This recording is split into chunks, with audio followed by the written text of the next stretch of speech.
everybody. Thanks for coming. So, chocolate.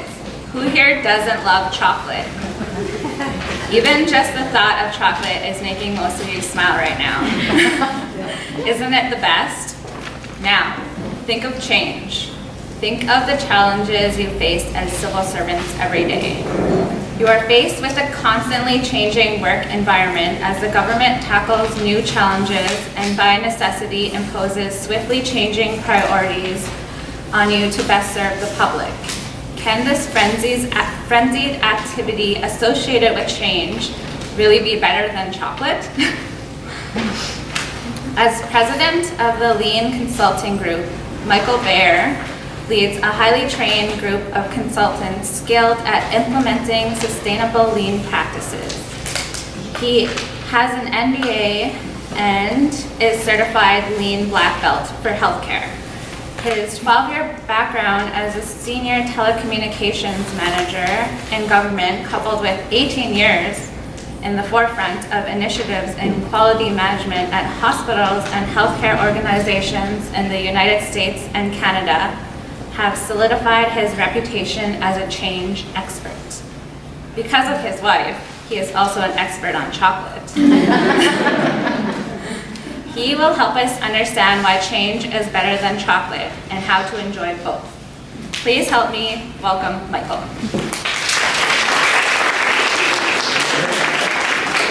Thank you. Well, thank you. It's great to be back at Brown Bag Lunch. I was talking to Sharon. You know how some things, you love change?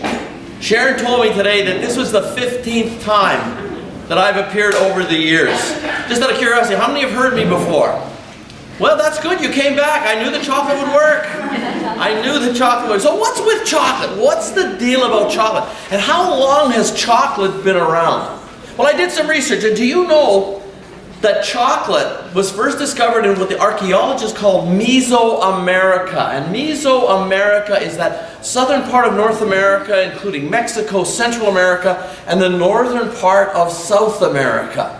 And archaeologists in the Yucatan region found archaeological evidence of chocolate in 1900 BC, 4,000 years ago. And you know how our ancestors 4,000 years ago enjoyed chocolate?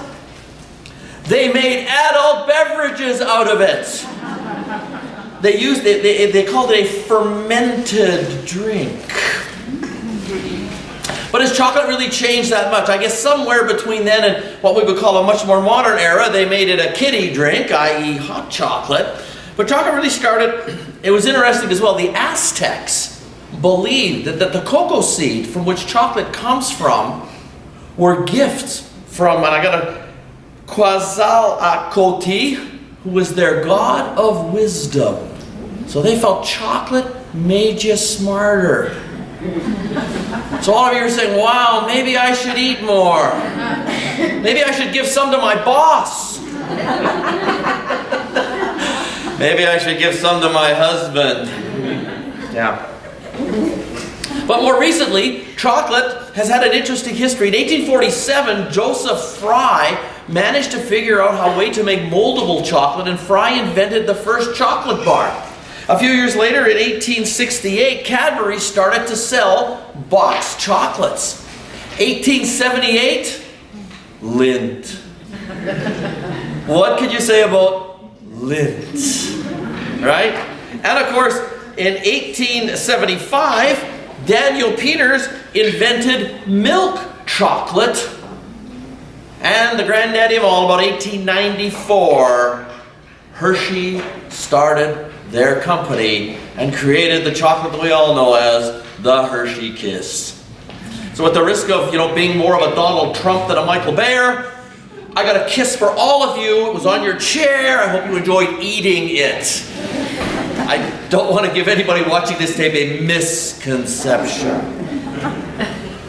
But when you think about it, chocolate has not fundamentally changed in 4,000 years. At least the 4,000 years that we know that we've been using and eating and enjoying chocolate. It's that same wonderful sweet treat. I could just see the look on most of your faces going, wow, that was really good. And if there's a chair that's not occupied next to you, you can steal the chocolate off them, or the one behind you in front, that's okay. We've got lots of chocolate.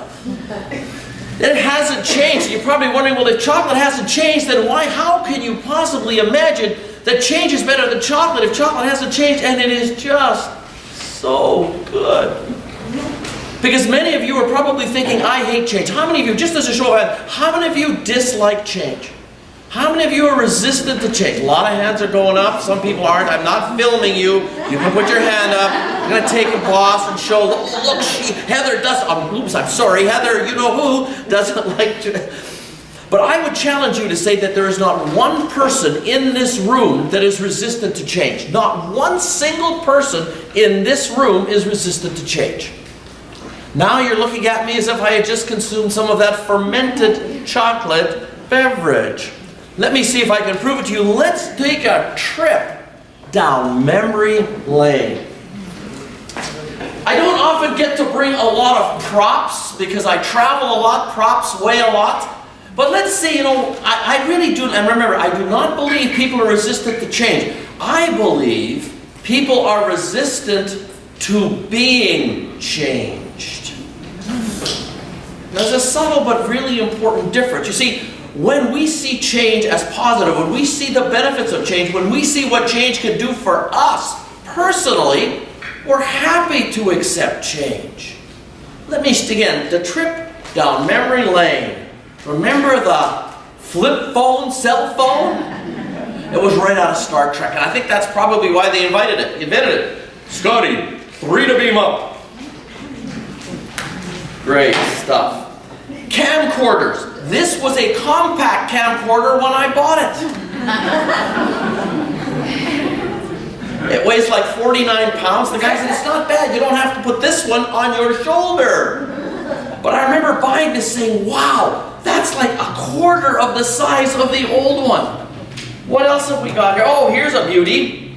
This is an early version of a Fitbit type device, which was replaced with something like this.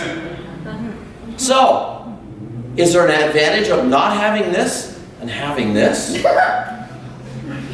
Evidently not.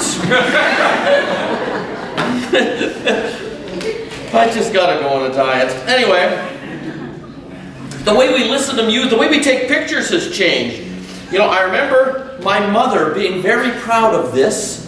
You're all wondering, what's in that weird little brown case? What's in this weird little brown case? It's a Kodak camera. Isn't that quaint? It even had a bellows. No one under 30 knows what a bellows is. We evolved from that, and of course cameras like that needed stuff like this. For those of you that don't know what it is because you're too young, this is an early 60s, 70s, 40s, whatever, memory card. It's called film. And if you expose it to light, we have to very carefully expose it to light, but if you just take it out, it's ruined. And believe it or not, film like this. The first men to the moon took pictures with Kodak film, Kodak 100 ISO film. That's what the first astronauts on the moon used to take pictures, and they brought that film back. And there's no place in the world to get this developed. Kodak does not even develop their old film anymore. This expired in 2000.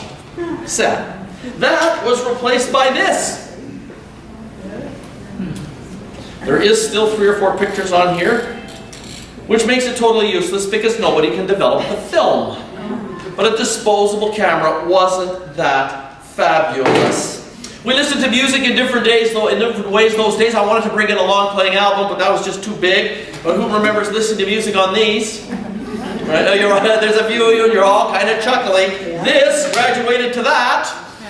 Then who would take that in their pocket anymore? Right? What do we use now? Little iPods that are the size of your fingernail. Technology is really, oh, here, I have another phone. Does anyone remember? The BlackBerry. Another one of my favorites. Anybody know what this is? This is an old-fashioned electronic calendar that actually had a calendar in it.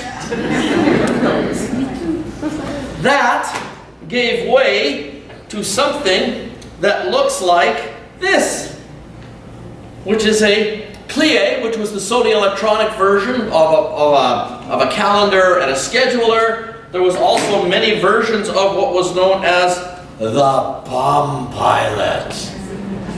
Right, absolutely great stuff.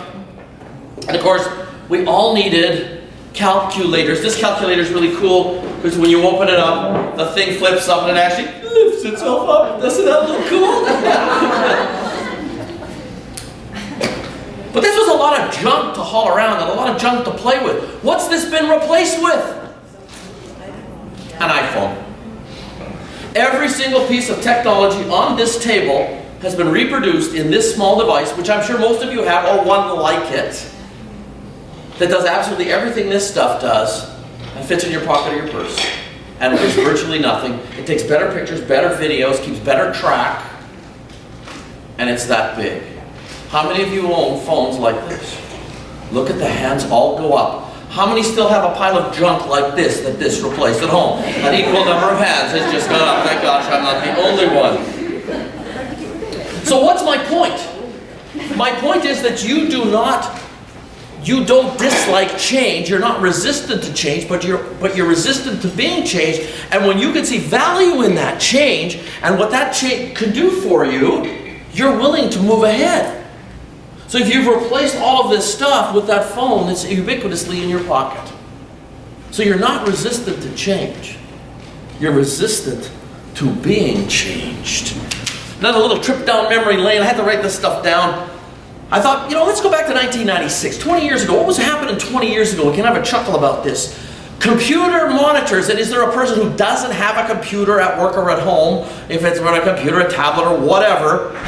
In 1996, they were monochrome. I remember my computer at work was a black screen with bright red letters. Wow. Office 95 came on 45 3.5-inch discs. 45 3.5-inch discs. There were no virus attacks on computers in 1996. Nintendo 64 was announced. The USB was invented. And here's a really good one, because BlackBerry actually invented texting when they invented pagers that you could type on the pager to send the message to someone. And that's the origin of texting. But in 1996, the average number of text messages that were sent per month by each individual person who had the capability of doing so was 0.04. 0.04. You get more than that in 5 minutes. Our language has changed. A computer was something from a TV science fiction show. Computer. Star Trek. A window was something you hated to clean. The ram was a cousin of a goat. Meg was my best friend's girlfriend. A gig was something musicians played for the night. An application was something you filled out to get a job. A cursor was someone who used profanity.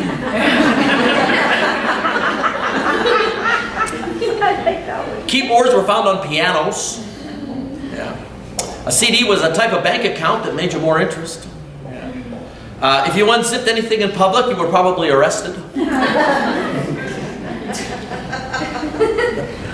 Log on was adding more wood to the fire. A hard drive was 14 hours in the car because you didn't want to spend the money on a hotel.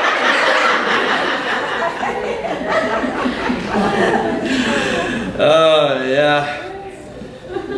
Cut was something you did with scissors. Paste was something you did with glue. A web was something that spiders cut bugs on so they could eat. And a virus was the flu. So we've changed. And we've changed, so we've accepted that change. Why? Because we can see the advantages. So what's the advantage of changing? Just out of curiosity as well, did anybody read the Free Press this morning? No? No? Oh, the Free Press must love you guys. That means nobody read the editorial page. I read editorial pages. So let me read what I read in the Free Press this morning. And it was really interesting that they would publish this today, that I was coming here to speak to you. The world is too big for us. Too much going on, too many crimes, too much violence and excitement. Try as you will, you get behind in the race in spite of yourself. It's an incessant strain to keep pace, and still you lose ground. Science empties its discoveries on you so fast that you stagger beneath them in hopeless bewilderment. The political world is news seen so rapidly you're out of breath trying to keep pace of who's in and who's out. Boy, is that the truth. And everything is high pressure. Human nature can't endure much more. Who feels that's the average day in the office today? A lot of hands went up. I should put the camera around and show your bosses. But I lied to you. That was not in today's Winnipeg Free Press. That was actually published in the Atlantic Journal on June the 16th. 1833. So what's changed? Benjamin Franklin said the only sure thing in life is death and taxes. He was wrong. The only sure thing in life is death, taxes, and change. So, why do we have to accept change? What can change do for us? So, the first point on change is it encourages innovation. Change makes us look at things differently, do things differently, find better ways of doing things. Look at all this stuff from the trip down memory lane. Look at the difference that it's made in our lives when it could get it down into something as small and tiny as this that can do everything that does, even better. So that's change. What can chocolate do? All right? All the chocolate can do, apparently it's good for your brain. It helps reduce memory loss. Contains flavonoids and all kinds of other great things. And I guess if you want to somehow do innovation and it helps your brain, maybe you do need to eat some chocolate when you're trying to innovate. Maybe that was Steve Jobs' secret.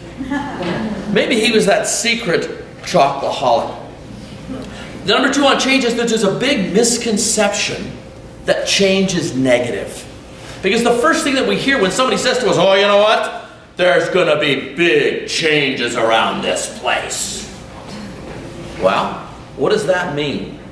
Are we taking that as a threat to what we're doing? Because when we think of this, there's going to be big changes. People start to think, and trust me, I've been in that situation. The biggest change in my life was September the 28th, 1996. When I was called to a coffee with 120 of my best friends at Transport Canada's NavCan in the Skyview Ballroom of the Marlborough Hotel. And we all went there. We were all told they were shutting down. We were being laid off. Wasn't the best morning of my life. But you know what? It gave me an opportunity to do things I never thought I would. If that morning would not have happened, I wouldn't have been here once. Never mind the wonderful number of times that Brown Bag Lunch keeps inviting me back. October, by the way, for me is not October unless I show up at the Union Center. It gave me the opportunity to try different things, to try an entirely new direction in my life, to find a new career, to find new friends and new opportunities. It was fantastic. And of the 128 of my best friends that were there, 12 had their jobs saved and had to move to Edmonton. And they were unhappy till the day they retired. Yet the rest of us, the other 100 and whatever, 116, 114 of us, and we bump into each other occasionally on the street or as we're traveling and we start to talk, and every one of us had a great experience. Why? Because when we got over that morning, and you got to get over that morning, everybody saw the opportunity that we had to make a total change in our lives and to move forward and to get better. And it was a great experience for us. So, we look at change as negative, but what we have to look at is what opportunities can change bring us to change everything and to make moves in our lives that we would have never imagined. I would have never imagined I would be here today. I would never imagine doing what I did today if I wouldn't have gone for coffee that September morning 20 years ago. So we can't look at change as negative. We have to look at change as what opportunities is this bringing us individually to really shine and to make a difference. You got to twist that negative into positive stress and use that energy to drive yourself forward. So how can you cope? Well, chocolate can help you cope with that.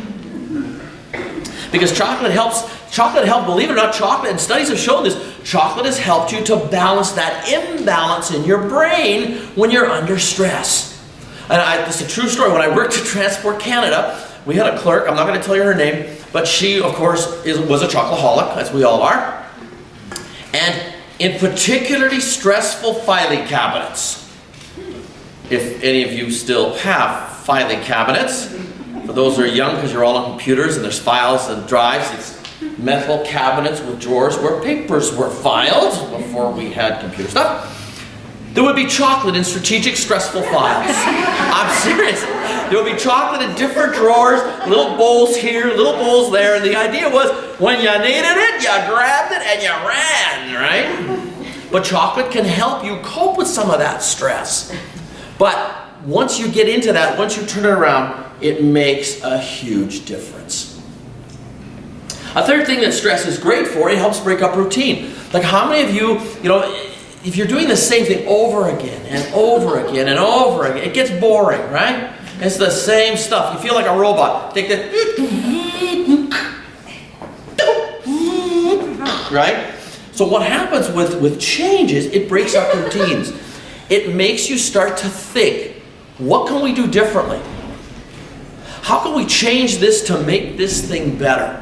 It gets you that innovative juices going. It keeps your mind active. And it makes you focus not on the negative past or maybe the negative present, but the positive future that can come. So in that sense, change is very powerful for you. Now, how could chocolate help that? Or could chocolate be better than that? Again, chocolate has been shown to lower blood pressure. So when you get caught in that stuff, maybe you need to have that little bowl of chocolate in your stressful filing cabinet to go to every once in a while to help you cope. The fourth thing that change does is it helps promote new ways of thinking.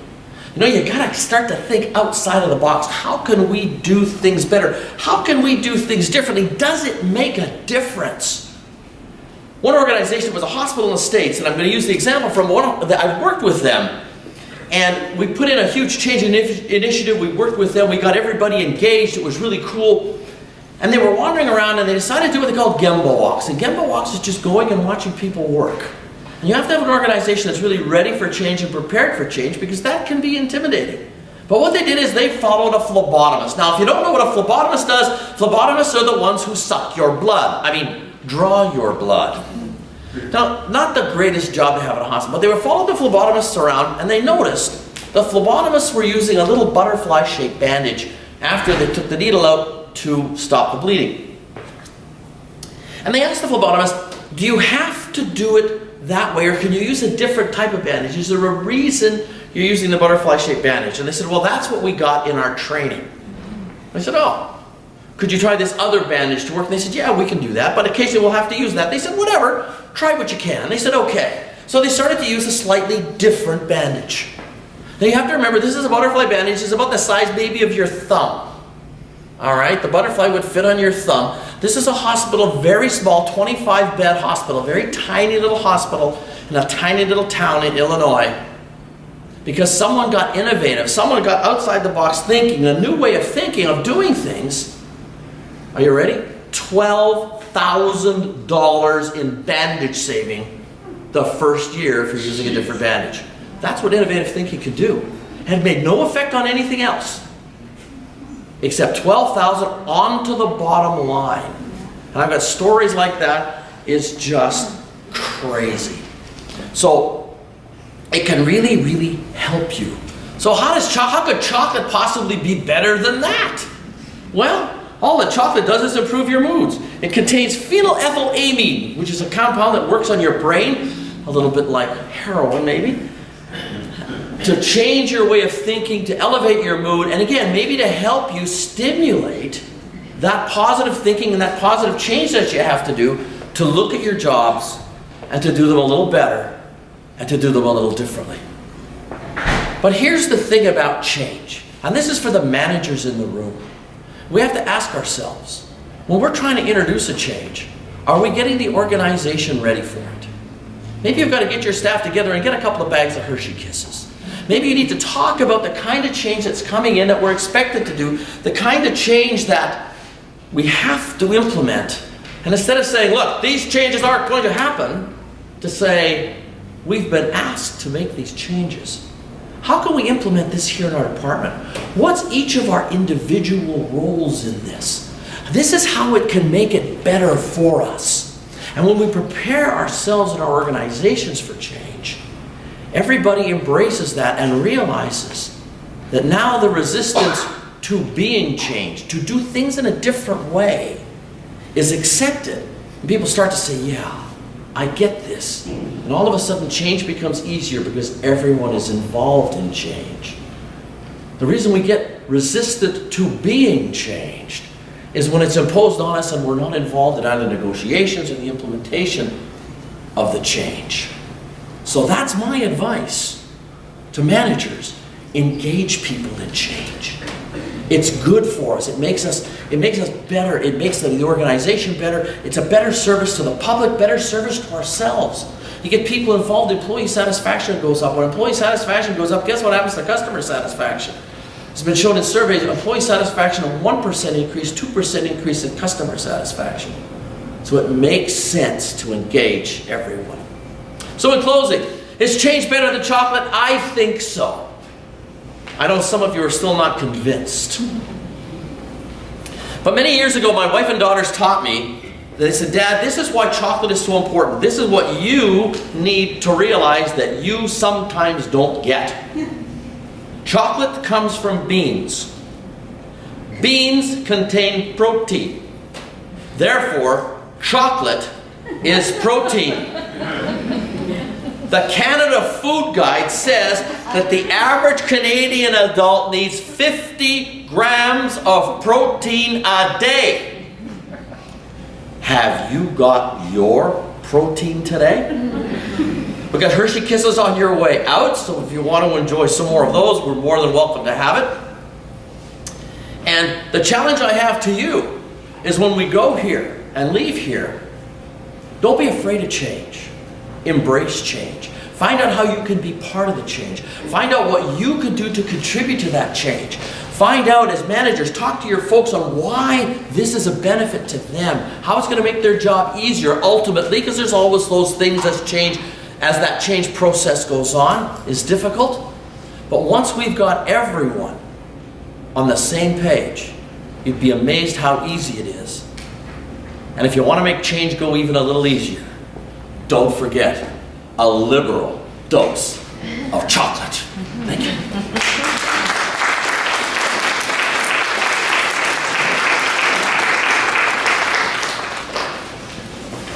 Well, Michael, thank you very much. My pleasure. Your terrific presentation this year for Red Red Lunch. And I guess we're going to watch our emails for our next session. So have a great lunch. So, The rest of the session. we've got some evaluations on your seats. If you would fill those out, that would be greatly appreciated. You can drop them off on the table. That helps me become a better speaker, and that also helps the folks at Brown Bag Lunch plan and to make sure they invite me back. So thank you very much for coming. Have yourselves a great rest of the afternoon. There's your Oh, well, thank you very much. Thank you. I appreciate that. No, I appreciate it. We want to see good job. Yeah, it's tough to get laughs out of this, but I figured. Oh, it's good. It's totally back. Pardon?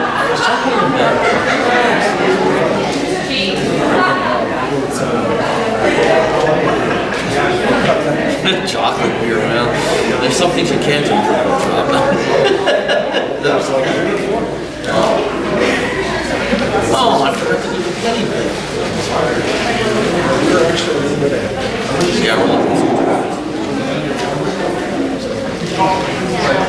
Recording time. 30 minutes. When I'm speaking, I'm trying to get a speaking designation. I have the professional only 48 Canadians.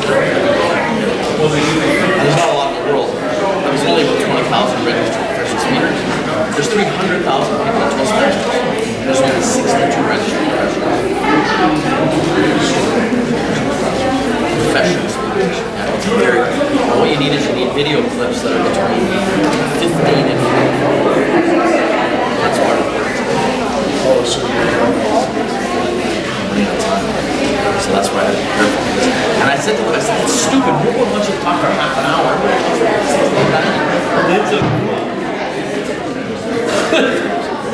So we should cut it down. We cut it down a little earlier.